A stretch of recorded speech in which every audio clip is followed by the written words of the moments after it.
अल्हम्दुलिल्लाहि रब्बिल आलमीन वल आक़िबतु लिल मुत्तक़ीन वस्सलातु वस्सलामु अला सय्यिदिल अंबियाइ वल मुरसलीन व अला आलिहि व सहबिहि अजमईन अम्मा बाद।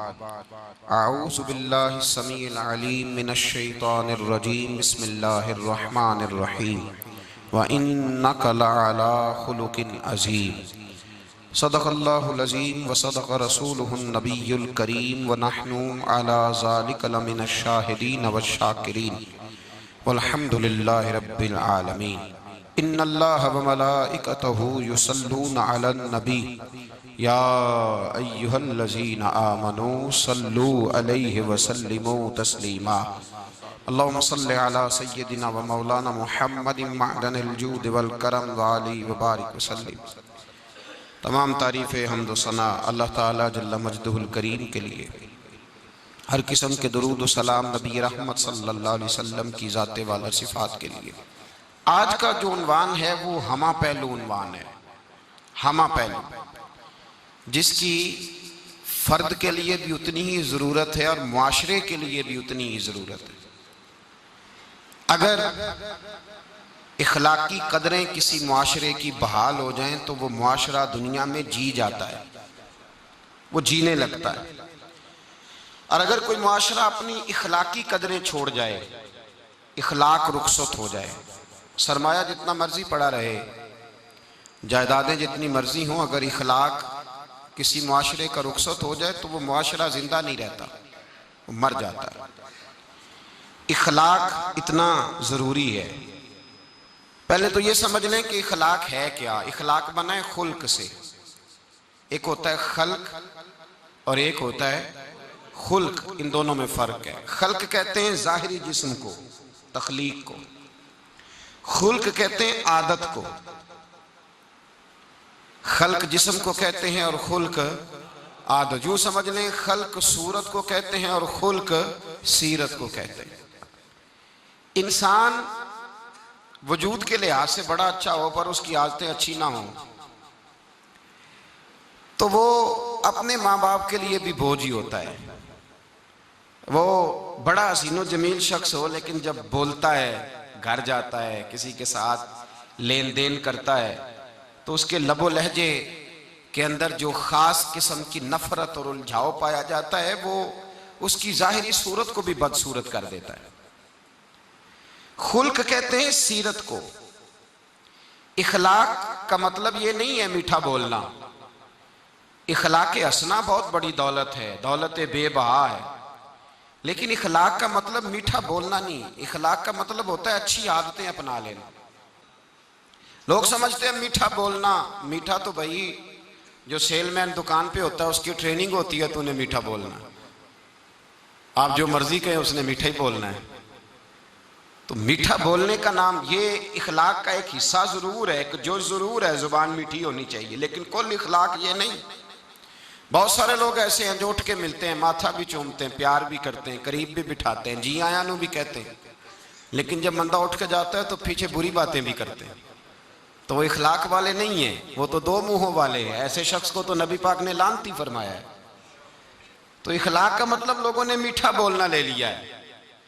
सिर्फ गुफ्तगू के अंदर अपनी गुफ्तगू में बनाव सिंगार कर लेना, लफ्ज़ों को थोड़ा मुरक्का मुसज्जा कर लेना, अपनी बात में मिठास पैदा कर लेना, अपने आप को थोड़ा सा मुनव्वर कर लेना बातों की हद तक, ये इखलाक नहीं।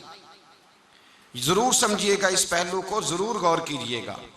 हमने अपने आप को परखना है हुजूर के इखलाक हसना की रोशनी में। मेरे भाई, एक आदमी अपनी गुफ्तगू बड़ी मीठी है, जी करके बोलता है, लेकिन उसके सीने में नफरत भरी हुई है, उसके पीछे तकब्बुर भरा हुआ है। जब आदमी उठ के जाता है तो कहता है कैसा मैंने शीशे में उतारा। तो ये इखलाक वाला है या निफाक वाला है? तो इसने इखलाक का मुजाहरा नहीं किया, निफाक का मुजाहरा किया। इखलाक ये है कि तेरा जाहिर और बातन एक हो। इखलाक ये है कि तेरे अंदर खैर खाई पाई जाए। इखलाक ये है कि तेरे अंदर आजिज़ी पाई जाए। इखलाक ये है कि तेरे अंदर तवाज़ो पाई जाए। इखलाक ये है कि तेरे अंदर बड़े की इज्जत और छोटे की शफकत पाई जाए। इखलाक ये है कि तेरा भरोसा दुनिया पे ना हो, तेरी तवज्जो अपने रब की जानिब हो। इखलाक ये है कि तू नजरियात के लिहाज से एक खुददार आदमी हो। इखलाक ये है कि तू कौल का सच्चा, वादे का पक्का और अपने किरदार का पुख्ता इंसान हो। कौल ये है कि तू अमानतदार हो। किसी ने हजरत अली से कहा था किसी अमानतदार की बात सुनाओ, तो कहने लगे सुनाता हूं फारूक आजम की बात। कहा कैसे? फरमाने लगे मैं उमर से मिलने गया। ये इखलाक है। सारा कुछ खा के लोग हजम करके डकार भी नहीं लेते और जाती दफा कहते हैं मैंने तो मुल्क को बड़ा कुछ दिया है, लेकिन उसके लिए तुम्हें टटोलना पड़ेगा, खोदना पड़ेगा, कुरेदना पड़ेगा, फिर पता चलेगा कि मैं मिल्लत को क्या दे के जा रहा हूँ। हजरत अली शेर खुदा फरमाते हैं मैं उमर से मिलने गया, फारूक आजम से। जब मैं ये उनके इखलाक की बात बता रहे हैं। कहते जब मैं उनके पास गया तो दिया जल रहा था। अंदर दाखिल होते ही सलाम लिया तो हाल चाल पूछने की बजाय उमर पूछने लगे कि अली कोई सरकारी काम आए हो, दीनी काम आए हो या जाती काम आए हो? तो हजरत अली रदी अल्लाह ताला अन्हु फरमाते हैं मैंने कहा कि मैं तो जाती काम से आया हूं। तो कहते उमर जल्दी से उठे और दिया उन्होंने गुल कर दिया, चिराग बुझा दिया। तो कहते मैंने कहा कि उमर चिराग क्यों बुझाया है? तो उमर फारूक रदी अल्लाह ताला अन्हु फरमाने लगे मैं सरकारी दस्तावेजात लिख रहा था तो ये सरकार का दिया जल रहा था उतनी देर तक, अब हम जाती बात करने लगे हैं। मुझे डर लगता है अगर चंद कतरे तेल जातियात के लिए इस्तेमाल हो गया तो रब की बारगाह में क्या जवाब देना। ये इखलाकी कदरें हैं, इखलाकी कदरें। जिस कौम के अंदर इखलाकी कदरें बहाल रहती हैं वो कौम जिंदा रहती है। हजरत फारूक आजम रदी अल्लाह ताला अन्हु ने महल कोई नहीं बनाया, पार्लियामेंट कोई नहीं थी, सेनेट का इजलास कहीं भी नहीं होता था। हजरत फारूक आजम रदी अल्लाह ताला अन्हु ने ना कोई सदर हाउस बनाया, ना वजीर आजम हाउस बनाया, ना हजरत फारूक आजम ने कोई पार्टी बनाई, ना किसी के सदर बने, ना किसी जमीयत की सदारत की। बस इखलाकी कदरें उन्होंने बहाल रखी। अबू बकर सिद्दीक हो, फारूक आजम हो, उमर फारूक हो, हजरत उस्मान गनी हो या मौला अली हो, इनके इखलाक और किरदार जिंदा हैं तो ये लोग कयामत के बाद भी जिंदा हैं। इखलाकी कदरें जिस कौम की जिंदा रहे, जो इखलाकी तौर पे मर जाए इखलाकी तौर पर। देखिए ना हजरत फारूक आजम रदी अल्लाह ताला अन्हु माले गनीमत, हजरत उस्मान कहते मैं छत पे खड़ा था तो एक आदमी को देखा, दोपहर का वक्त है और सख्त शिद्दत की धूप चमक रही है। नंगे पांव एक बूढ़े को देखा, ऊंट हाँकता हुआ आ रहा है। तो मेरे दिल में ख्याल आया इस बूढ़े को मशवरा देता हूं कि जनाब आप छोड़ दें, ये आप इस उम्र में किस चक्कर में लगे हुए हैं, दुनिया सो रही है आप भी सो जाएं। कहते मेरे दिल में ख्याल आया कितना हरीस बूढ़ा है, माअज़ल्लाह। फरमाते हैं जब वो मेरे करीब आए, मैं छत पे देख रहा था तो मेरी तो आंसू ही निकल गए। ये कोई हरीस बूढ़ा नहीं है, तो उमर फारूक है, ये तो हजरत उमर फारूक रदी अल्लाह ताला अन्हु। मैं नीचे उतरा, मैंने कहा हुजूर क्या कर रहे हैं, गर्मी का मौसम है। कहने लगे ये माले गनीमत के ऊंट भाग गए थे तो संभालता फिरता हूं। कहा हुजूर किसी गुलाम को कह देते। फरमाने लगे हुकूमत मेरी है तो जिम्मेदारी भी मेरी है, हुकूमत मेरी है तो ड्यूटी भी। इखलाकी कदरें जब किसी कौम की इखलाकी कदरें, काजी शुरैह रहमतुल्लाह ताला अलैह हजरत अली शेर खुदा के काजी थे, हजरत मौला अली शेर खुदा रदी अल्लाह ताला अन्हु ने मुतय्यन किया था। वो आए हजरत अली के पास काजी साहब और आके कहने लगे हुजूर मेरा इस्तीफा कबूल कर ले, मैं चीफ जस्टिस नहीं बन सकता, मैं उमूर नहीं चला सकता अदालत के। तो हजरत अली ने फरमाया काजी साहब क्या हुआ? कहने लगे दो पार्टियों का मुकदमा मेरे पास था, तो कल एक पार्टी 10 किलो खजूरें लेके आ गई है मेरे पास। तो हजरत अली फरमाने लगे आपने कबूल कर ली हैं? कहने लगे जरूरत थी मैं कबूल कर लेता, मैंने उनसे कहा है कि खबरदार, तुमने सोचा कैसे, झिड़क दिया है, कबूल नहीं की। तो कहा फिर आप इस्तीफा क्यों दे रहे हैं? तो ये उम्मत मुस्लिमा की खलाकी कदरें हैं, ये उम्मत मुस्लिमा का रंग है। अपनी मिल्लत पर कयास अक़वाम मगरिब से न कर, खास है तरकीब में कौमे रसूल हाशमी। ये कदरें हैं मिल्लत इस्लामिया की। काजी साहब कहने लगे हुजूर उन लोगों ने मेरे बारे में सोच लिया है कि मैं रिश्वत ले सकता हूं, वो सोच लिया है कि मैं पैसे पकड़ लूंगा। 10 किलो खजूरें ले आए तो जिसके बारे में कौम सोच लेना कि रिश्वत ले सकता है, सोच भी ले, वो बंदा काजी बनने के काबिल है, वो काजी बनने के काबिल नहीं होता। लिहाजा उन्होंने चूंकि सोच लिया है, लिहाजा अब मैं अपने इखलाक को इतना बुलंद नहीं जानता कि मैं कुर्सी अदालत पर बैठकर मुकदमे करूं। जागे और सोचे, इस पहलू पर गौर करें। कटती हुई कदरें, कटती हुई और टूटकर बिखर गया सारा इखलाक, हुक्मरान से लेकर पीएम तक। इस मिल्लत का रोना यह नहीं कि यहां सदर करप्ट आया है, वजीर आजम गलत आया है, विफाकी वज़रा बुरे आए। इस कौम का रोना यह है कि रेडी वाले के पास फल लेने जाओ तो सामने भले भले लगा लेता है और पीछे वाली साइड पे वो छुपा के बुरे फल लगा लेता है। इस कौम का रट्टा ये नहीं है कि इस कौम के अंदर जो है वो जो लोग ब्यूरोक्रेट थे, दौलतमंद थे, उन्होंने लूटा है। यहां तो हाल ये है कि स्कूल के अंदर जो पढ़ाने वाले असातिज़ा और इलाज करने वाले डॉक्टर हैं, वो अपनी ड्यूटी को इतनी तवज्जो नहीं देते जितने अपने प्राइवेट इदारे और एकेडमी को तवज्जो देते हैं। इखलाकी कदरें जिस कौम की पामाल होती हैं, मेरे रसूल पाक सल्लल्लाहु ताला अलैहि वसल्लम ने फरमाया, याद रखो अगर तुमने अपने इखलाक सवार लिए और तुम में से जिसका इखलाक सबसे अच्छा हो गया, जिसकी आदतें संवर गई, हुजूर फरमाते हैं रब उसे दिन को रोजा रखने वाले और रात को तहज्जुद पढ़ने वाले से ज्यादा अच्छा अजर अता फरमाएगा। जिसने अपने इखलाक को बोल के बताइए, जिसने अपने इखलाक को अच्छा कर लिया, अपनी आदतों को सवार लिया। और फरमाया बुइस्तु लिउतम्मिमा मकारिमल अखलाक, फरमाया मैं तुम्हारे इखलाक सवारने आया हूं, मैं तुम्हारी आदतें निखारने आया हूं। मेरे रसूल पाक अलैहिस्सलातु सलाम ने इखलाकी कदरें, मेयार बुलंद किया। इखलाकी कदरों का मेयार लोगों पर बोझ बन जाता था। अगर किसी का एक पैसा किसी के हाथ आता था, उसको रात नींद नहीं आती, जीना मुहाल होता था, ये इखलाक था। साथ वाला पड़ोसी बेचैन होता था तो इस घर में भी किसी को नींद नहीं आती थी, ये इखलाक था। हजरत उस्मान गनी रदी अल्लाह ताला अन्हु अगर मालदार हैं तो जिस भूखे की भूख का पता चला है, उस्मान गनी ने अपने कंधे पे तोड़ा रख के उसके घर पहुंचाया है। ये इखलाकी कदरें थी। अगर हजरत बिलाल हबशी रदी अल्लाह ताला अन्हु का रंग काला है, होंठ मोटे हैं, पड़े हुए नहीं हैं, लेकिन वो जब भी आके खड़े होते थे सारे कुरैशी हाशमी खड़े होकर उनका इस्तकबाल करते थे। इखलाकी कदरें जिस कौम के अंदर मजबूत होती हैं, हमारे तो घरों में सत्यानाश हो गया इखलाक का, घरों में सत्यानाश। बेटा शिकायत करता है, मैं हुकूक वालिदैन पे बयान कर रहा था, एक बच्चा बाद में मुझे मिला, कहने लगे साहब एक दुखड़ा भी सुन लो थोड़ी देर के लिए, आपने बड़ी अजमतें बयान की माँ बाप की, एक दुखड़ा भी सुन लो। मैंने कहा सुनाइए।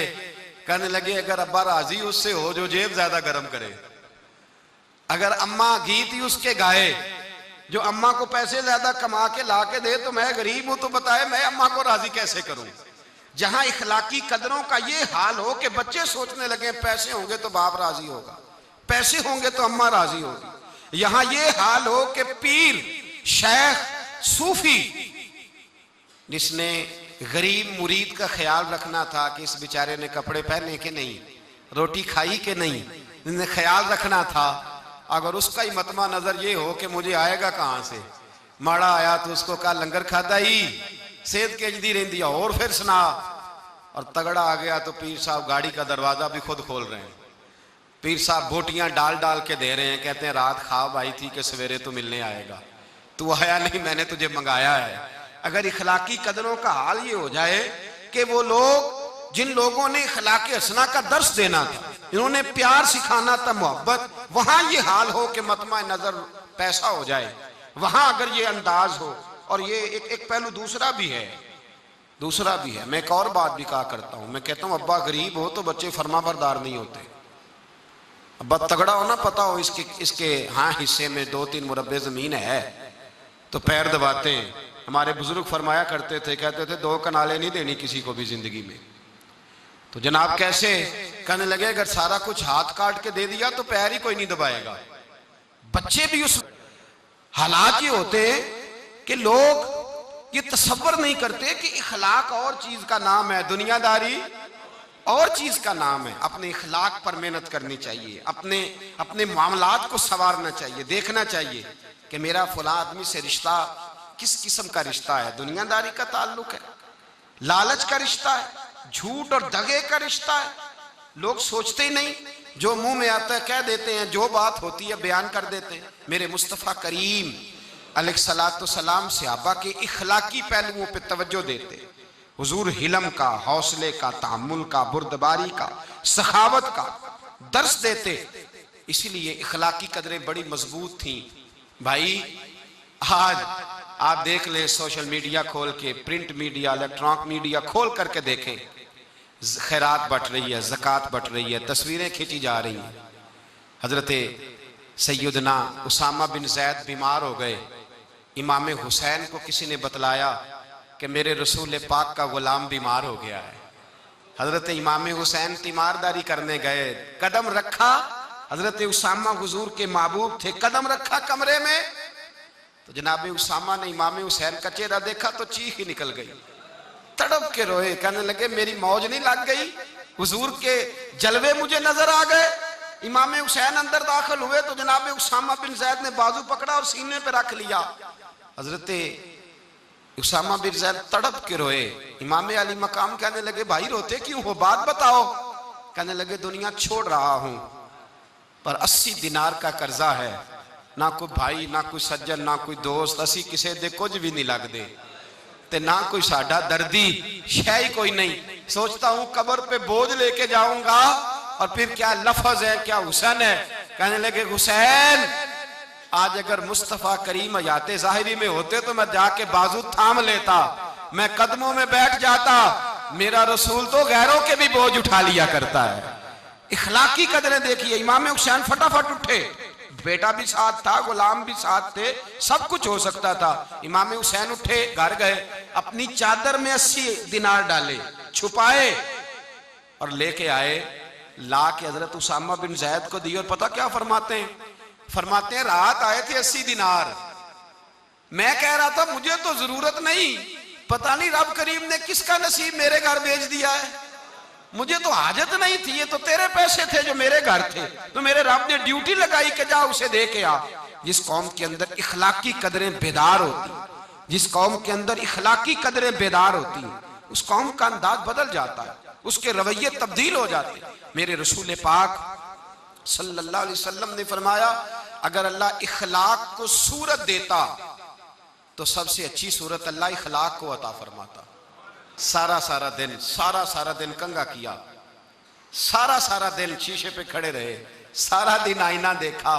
ओ भाई जरा गर्दन झुका के दिल भी देख लेता, अगर तो मैल कोई नहीं फिर तू बड़ा हसीन है, अगर बुग़्ज़ कोई नहीं फिर तू बड़ा प्यारा है, अगर हसद कोई नहीं फिर तेरे अंदर बड़ी रोशनी है, अगर तू किसी का दुख बांटता है तो फिर क्या बात, अगर तुझे किसी पे शफकत आती है फिर क्या बात है, अगर किसी के रोने से तेरी आंखें भी रो पड़ती हैं फिर तू बड़ा ही आला आदमी है, फिर क्या बात। और अगर तेरे अंदर ये वाली हिस्स कमजोर हो गई है, अगर ये वाला रंग तेरे अंदर कोई नहीं। अबू सुफियान आए उन दिनों जिन दिनों हालात बड़े कठिन थे, इख्तलाफ शिद्दत का था। अबू सुफियान आए हुजूर की बारगाह में, आए किस लिए, मक्के में कहत पड़ गया है, बारिश नहीं होती। उधर उस समामा बिन असाल यमामा कबीले के सरबराह कलमा पढ़ के मुसलमान हो गए, सारी गंदम उस कबीले से आती थी। समामा कहने लगा तुम मेरे मुस्तफा को नहीं मानते, कोई गंदम नहीं, भाग जाओ। एक बारिश कोई नहीं, दूसरी गंदम कोई नहीं।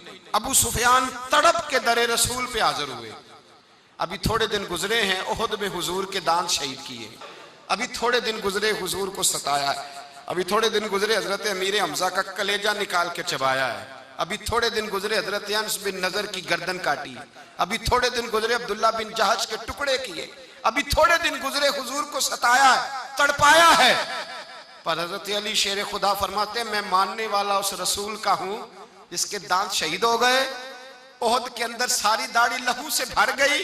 फरमाते मैं रो पड़ा और मैंने कहा महबूबा अब नहीं मुझसे बर्दाश्त होता, दुआ करें अल्लाह इन पे अज़ाब नाज़िल करे। उठाए हाथ, आप दुआ करेंगे तो अल्लाह तबारक व तआला 2 पहाड़ियों में पीस डालेगा। हजरत अली कहते हैं मैंने अर्ज की तो हुजूर ने हाथ उठाए और दुआ क्या दी, अल्लाहुम्मा हदी कौमी फइन्नहुम ला यअलमून, ऐ अल्लाह मेरी कौम को हिदायत दे दे, ये जानते नहीं ये क्या कर रहे हैं, अल्लाह इन्हें हिदायत दे। ये इखलाक हसना का मेयार। थोड़े दिन पहले हुजूर के साथ ये रवैया, अबू सुफियान अब बेहाल हो गए, बच्चे भूख से मरने लगे, जानवर प्यास से मरने लगे। अबू सुफियान छुपता छुपाता कहने लगा चारा कोई नहीं, मुस्तफा के पास जाना ही पड़ेगा। अबू सुफियान मदीने पहुंच गए। जब पहुंचे ना तो अबू सुफियान की अपनी साहिबजादी हजरत उम्मे हबीबा उम्मुल मोमिनीन थी, रसूलुल्लाह की ज़ौजा थी। अबू सुफियान जब आए तो हजरत उम्मे हबीबा के पास सीधे उनके घर गए बेटी से मिलने। हुजूर का बिस्तर बिछा हुआ था, हजरत उम्मे हबीबा हुजूर की ज़ौजा उम्मुल मोमिनीन बिस्तर बिछा है। अबू सुफियान बैठने लगे, जनाब उम्मे हबीबा कहने लगी अब्बा जी ठहर जाएं। वो ठहरे तो बिस्तर समेट दिया। कहने लगे बेटी शायद तेरे घर में कोई कीमती बिस्तर नहीं, गुर्बत छुपाने के लिए बिस्तर समेट रही हो। जनाब उम्मे हबीबा कहने लगी अब्बा तो मुसलमान नहीं ना हुआ, अभी तेरी सोच काफरों जैसी है, तू यहाँ आके खड़ा हो ना जहां मैं खड़ी हूं, फिर तुझे रसूलुल्लाह की मोहब्बत के रंग का पता चले। तू अभी खड़ा वहां है जहां तुझे कुफर ही कुफर सुनाई और सुझाई देता है। बिस्तर इसलिए नहीं समेटा कि माज अल्लाह कम कीमत था, मैंने इसलिए समेटा है कि तू नजस है, नापाक है, अभी कलमा नहीं पढ़ता। और ये उस रसूल का बिस्तर है कि जो बिस्तर में मौजूद होते हैं तो जिब्रील अमीन कुरान लेके तशरीफ ले आते हैं। तेरा वजूद इस काबिल नहीं कि यहां बिठाया जाए। नबी पाक सल्लल्लाहु अलैहि वसल्लम की बारगाह तक अबू सुफियान आए। अबू सुफियान कहते मुझे उम्मीद नहीं थी, अभी सोच नहीं ना बदली थी, कहते मुझे उम्मीद नहीं थी, मेरा ख्याल था वो शिकवे करेंगे, शिकायतें करेंगे, वो कहेंगे तुमने भी तो बड़ा कुछ किया है ना। अबू सुफियान कहते हैं मैं कुर्बान जाऊं, मैंने ये रंग देखा तो मदीने की फिजा वैसे ही बड़ी ठंडी थी, लेकिन मुस्तफ़ा करीम के साथ जब मैंने बात की तो मेरे वजूद पर गिरिया तारी हो गया, मेरे ऊपर कैफियत तारी हो गई, मैं तड़पने लगा। कहते हैं मैंने कहा महबूबा मैं आया हूं, आपका कलमा पढ़ते ही समामा ने गंदम बंद कर दी है, बारिशें रुक गई हैं, मक्के के लोग भूख और प्यास से मरने लगे हैं, महबूबा बेटियां रोती हैं, या रसूल अल्लाह माएँ उनकी छातियों में दूध खुश्क हो गया है, बच्चे बिलकते हैं। अबू सुफियान कहते हैं मैं दुश्मन था, सारे मक्के के लोग दुश्मनी करते थे, लेकिन जब मैंने ये लफ्ज कहे ना अचानक मेरी नजर उठी तो मुस्तफा करीम की तो आंखें आंसू बरसा रही हैं। कहते मेरी बात भी मुकम्मल ना हुई, हुजूर ने पहले रुक्का मंगवाया, समामा के नाम फरमाया, पहले तू इन्हें गल्ला अपनी मर्जी से देता था, अब तेरे नबी का हुक्म है कि पहले से बढ़कर तूने गल्ला देना है। और फिर मेरे मुस्तफा ने हाथ उठाए। ओ भाई मुश्किल होता है, मुश्किल होता है, सगे भाई के लिए लोग दुआ नहीं करते, कहते मेरा शरीका है, सास बहू के लिए बहू सास के लिए दुआ नहीं मांगती, कहते इख्तलाफ है, लोग लोगों की जिंदगी नहीं मांगते, बीमारी में शिफा नहीं मांगते। अबू सुफियान कहते हैं आमना के लाल तेरे कुर्बान जाऊं।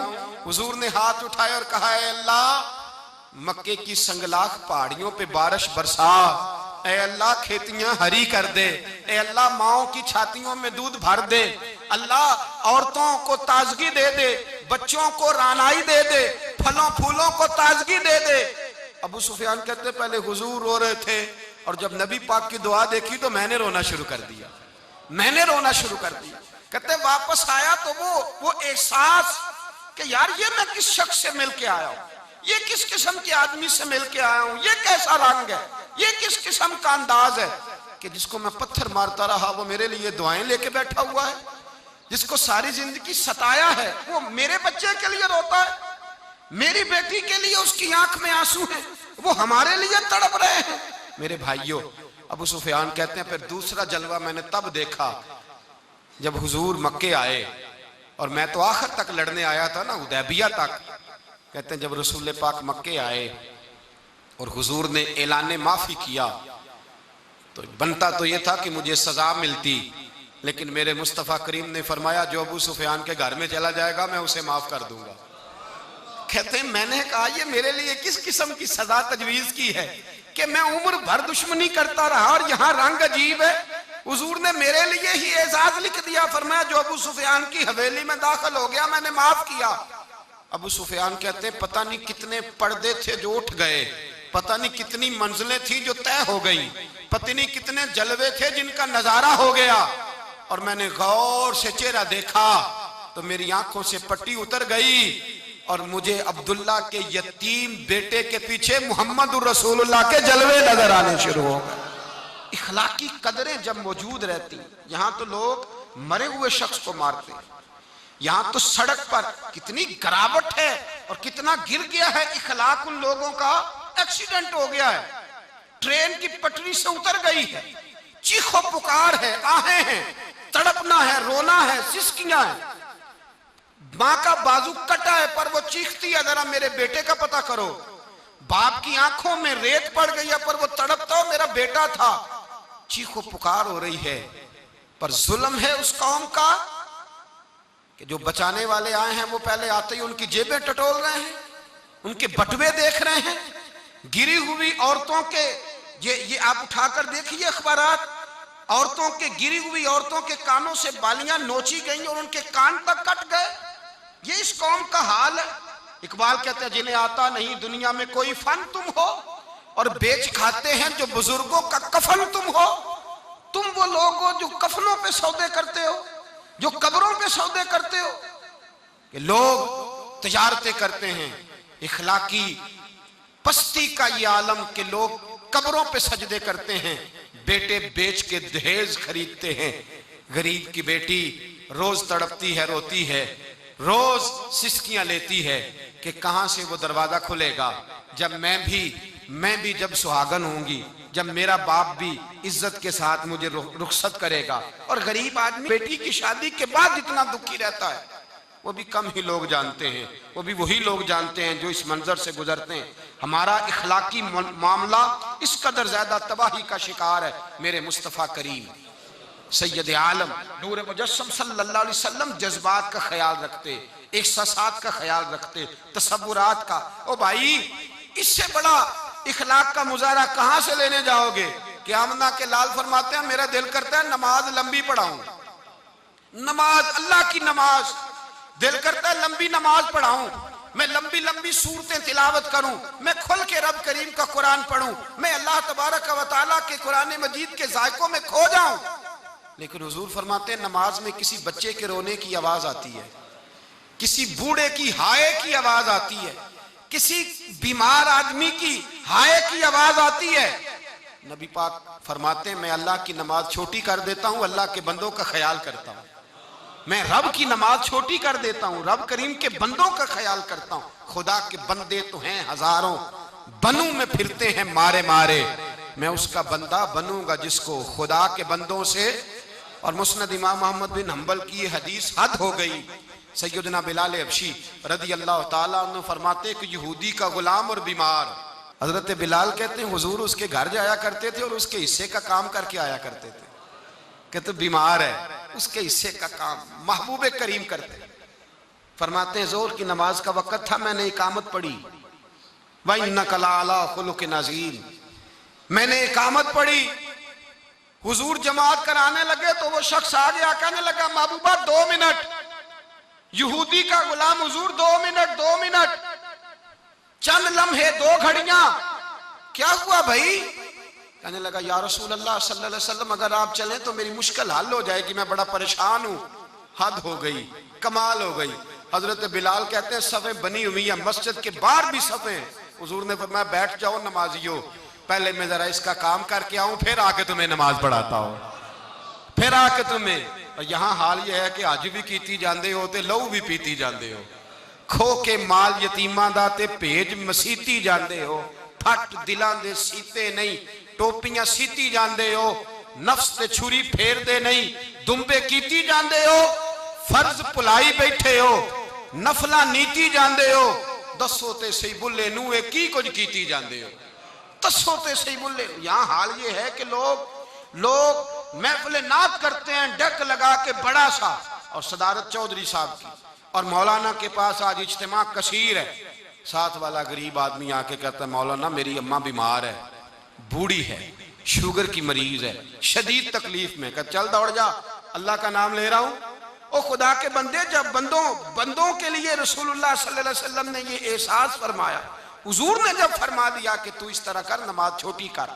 एक इमाम साहब लंबी नमाज पढ़ाते थे तो अल्लाह के रसूल सल्लल्लाहु अलैहि वसल्लम इस कदर नाराज हुए कि हुजूर ने फरमाया, मैं लोगों को दीन के करीब करता हूं, तू दीन से दूर करता है, छोटी नमाज पढ़ाया कर, तुझे पता नहीं पीछे बीमार भी होते हैं, बूढ़े भी होते हैं, जब जमात करा तो छोटी कराया कर, और जब खुद पढ़े तो जितनी तेरा दिल करे लंबी पढ़। मेरे भाई, इखलाकियात, जरूरियात, सगा भाई करोड़ों में खेलता है और दूसरा भाई कौड़ी कौड़ी का मोहताज है, लेकिन उससे कहा जाओ भाई के साथ तावन कर, तो कहते इसने मेहनत ही नहीं की, इसने जद्दोजहद ही नहीं की। भाई अकल बाजार में नहीं बिकती, हिम्मतें बाजार में नहीं बिकती, नसीब बाजार में नहीं बिकते, किस्मतें बाजार में। वो तो खुदा ने अपने फजल से तुझे नवाज दिया है और तू बन के बैठ गया कि नहीं नहीं मैं बड़ा समझदार था, बड़ा स्मार्ट था, मैंने मेहनत के साथ हासिल किया। दूसरे का एहसास जब आप करते हैं तो फिर मोहब्बतें बढ़ती हैं, फिर एक दूसरे के साथ खुलूस बढ़ता है, फिर आपस में रिश्ते मजबूत होते हैं, फिर ताल्लुकात ऐसे कायम होते हैं। हम सियासत की बुनियाद पर रिश्ते करते हैं, घरों के अंदर सियासत आ गई, हम मजहब के अंदर सियासत ले आए, मस्जिद में सियासत आ गई, हमने इखलाकी रवैयों को कमजोर कर दिया, हमारे अंदर जज्बा खैर खाई ना रहा, हमारे अंदर जज्बा मोहब्बत ना रहा, हमारे अंदर वो तवानाइयां, वो खुलूस, वो प्यार ना रहा। हुजूर के पास यहूदी आया जासूस बन के आया, नबी पाक सल्लल्लाहु अलैहि वसल्लम की जासूसी करने। रात को हुजूर अलैहिस्सलातु सलाम से कहने लगा, मैंने आपके घर में रहना है। मैं बिस्मिल्लाह रहो।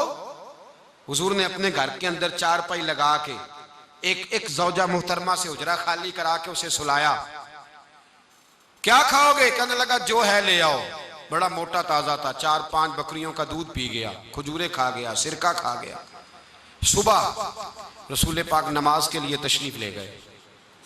अब उसने इतना खाया कि रात को उसका पखाना और पेशाब बिस्तर पे ही निकल गया। हुजूर तशरीफ लाए, जब सरकार तशरीफ लाए तब तक शर्म के मारे उठ के भाग गया, लेकिन गलती ये हो गई कि सोने की अंगूठी पहनी हुई थी वो वहीं भूल गया। जब वो भूल गया, कुएं पे जाके उसने गुस्ल किया, वापस लौटा, कहता जब मैं आया हूं तो मैंने देखा नबी पाक अपने दस्ते मुबारक से मेरा बिस्तर धो रहे हैं। हुजूर मेरा बिस्तर धो रहे हैं। नबी पाक सल्लल्लाहु, अब मेरा ख्याल, अब चूंकि अंगूठी की मजबूरी थी, माल छोड़ नहीं सकता था, अब मेरा ख्याल था कि सख्त सुस्त कहेंगे मैं सुन लूंगा। कहते हैं जब मैं दरवाजा रसूल से दाखिल हुआ अंदर, तो नबी पाक सल्लल्लाहु अलैहि वसल्लम मेरी तरफ देखा और हुजूर मुस्कुराए। हुजूर मुस्कुराए और हुजूर ने मुस्कुरा के फरमाया कि आप कहाँ गए थे? नहाने गए थे? मैंने बिस्तर साफ कर दिया है, ये आपकी अंगूठी पड़ी है, आप बैठिए मैं नाश्ता लेके आता हूँ। कहते रसूल पाक जैसे ही कदम बाहर रखने लगे मैं चीख के पीछे भागा, मैंने बाजू थामा, मैंने कहा महबूबा मैं जासूसी करने आया था, मैं पता करने आया हूं पर मुझे पता चल गया है आप वाकई अल्लाह के सच्चे रसूल हैं। जिस कौम के अंदर इखलाकियात मौजूद रहते हैं उस कौम का गरीब परेशान नहीं होता, उस कौम में दुख नहीं पनपते। जिस कौम के अंदर इखलाकी कदरें, माल दौलत दुनियादारी, ये तो भाई बहुत सारी जगहों पे है। यहाँ लोग किसी को मार के गाड़ी भगा देते हैं, यहाँ लोग किसी को दुख दे के हंसते हैं, बूढ़े बाबे के ऊपर लोग कीचड़ डाल के मजाक उड़ाते, फबतियां कसते। मेरे रसूल पाक अलैहिस्सलातु सलाम ने अपनी कौम की इखलाकी तरबियत फरमाई, इल्म का दर्स दिया, आजी का दर्स दिया, इनकिसारी का दर्स दिया, वफा का दर्स दिया, एहसान मंदी का दर्स दिया, मेहमान नवाजी का दर्स दिया। नबी पाक सल्लल्लाहु अलैहि वसल्लम ने वादे की पाबंदी का दर्स दिया। एक सहाबी, हुजूर ने ऐलान नबूवत किया तो वो शाम में थे, जब नबी पाक सल्लल्लाहु अलैहि वसल्लम का ऐलान हुआ तो उसके बाद वो वापस आए, वापस आते ही कलमा पढ़ गए। तो अबू बकर सिद्दीक कहने लगे तूने पूछा ही कोई कुछ नहीं? कहने लगे मैं तो बड़ी देर का गुलाम हूं, इन्होंने ऐलान करने में देर लगी, मैं तो पुराना मुरीद हूं सरकार का। कहा वो किस तरह? कहने लगे हुजूर सल्लल्लाहु अलैहि वसल्लम से मैंने कुछ चीज खरीदी बहुत पहले, ऐलान नबूवत से बहुत पहले। तो कहते हैं मैं हुजूर को एक कुएं पे बिठा के ना, कुएं पे तो मैं चला गया, मैंने कहा यहाँ बैठिए मैं पैसे लेके आता हूँ। घर जाके मैं भूल गया, 1 दिन 2 दिन, तीसरे दिन याद आया, तीसरे दिन याद आया। कहते याद आने पे भी मैं भागा नहीं, मैंने कहा वो कहाँ बैठे होंगे, चले गए होंगे, चलो फारिग होके जाता हूँ। कहते फारिग होके मैं गया, हजरत सैयदा खतीजतुल कुबरा रदी अल्लाह ताला अन्हा के दरवाजा नूर पे मैंने दस्तक दी। अम्मा जी अंदर से बोली, कौन है दरवाजे पे? मैंने कहा मैं हुजूर से मिलने आया हूँ, मोहम्मद इब्ने अब्दुल्ला सल्लल्लाहु अलैहि वसल्लम की जियारत की खातर आया हूँ। तो कहते अम्मा जी अंदर से बोली, कहने लगी 3 दिन हो गए हुजूर तो घर ही नहीं आए, 3 दिन हो गए घर ही नहीं आए। कहते अब मैं कांपा दौड़ा, उस कुएं पे गया, और जब मैं वहां पहुंचा तो अल्लाह के रसूल बैठे थे। सरवर आलम सल्लल्लाहु अलैहि वसल्लम ने देखा तो इखलाक की वो बुलंदी, वो पहाड़, वो कदरें आली, यहां भी जलाल नहीं, यहां भी जुबान में तुरशरुई नहीं, तलखी नहीं, कड़वाहट नहीं। हुजूर ने फरमाया खैरियत तो थी, आप देर हो गई, मैं परेशान हो गया था, आपने मुझे बड़ी तकलीफ में डाल दिया। कहते वो मैंने पैसे थमाए, रातें भी होती तो मैं मुस्तफ़ा को सोचता, दिन भी निकलता तो मैं हुजूर को ही सोचता, सुबह शामें मैं तिलावतें ही हुजूर की करता। कहते ऐलान नबूवत के वक्त मुल्क के शाम चला गया, वापस आया तो किसी ने खबर दी उन्होंने ऐलान नबूवत किया है। मैंने कहा उन्होंने देर कर दी है, मैं तो बड़ी देर से कलमा पढ़ता हूं। जो ये इखलाकी कदरें रखे, ये रवैया रखे, जिसका ये हमारे यहाँ एक बहुत बड़ा मसला ये बन गया है कि लोग कहते हैं पैसा आना चाहिए, वो जहां से मर्जी आए। हमारे बच्चे नौजवान जिनके अंदर खुददारी होनी चाहिए थी, वो कहते हैं मालदार औरत से शादी करनी है, चाहे उसकी गाड़ी का ड्राइवर ही बनना पड़ जाए। हमारी बच्चियां, और ये सोच आप कभी खोल के देखें तजज़िये पाकिस्तान की जनरेशन के, बच्चियां कहती हैं कि हमने शादी अमीर घर में करनी है, चाहे कुछ भी हो जाए। हुसूल दौलत के लिए लोगों का तर्ज सोच बदल गई है, नजरिया बदल गया।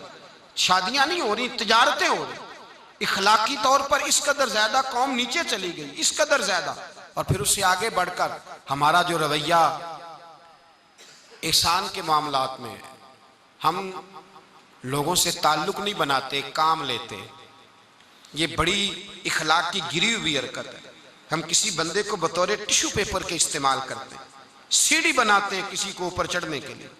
एहसान का बदला कभी भी हम बतौर एहसान, किसी बंदे से काम होता है तो लोग आते हैं, तारीफ करते हैं, कहते क्या बात है आपकी, मेरी आंखें तरस गई, लेकिन उससे अपना छोटा सा मतलब हल करते हैं, उसके लिए दर्जनों और बीसियों झूठ बोलते हैं, जाने क्या क्या करते हैं। छोटा सा मसला, छोटा सा लालच। मेरे नबी पाक सल्लल्लाहु अलैहि वसल्लम किसी की छोटी सी नेकी का भी ख्याल रखने का हुक्म देते थे, छोटी सी नेकी का।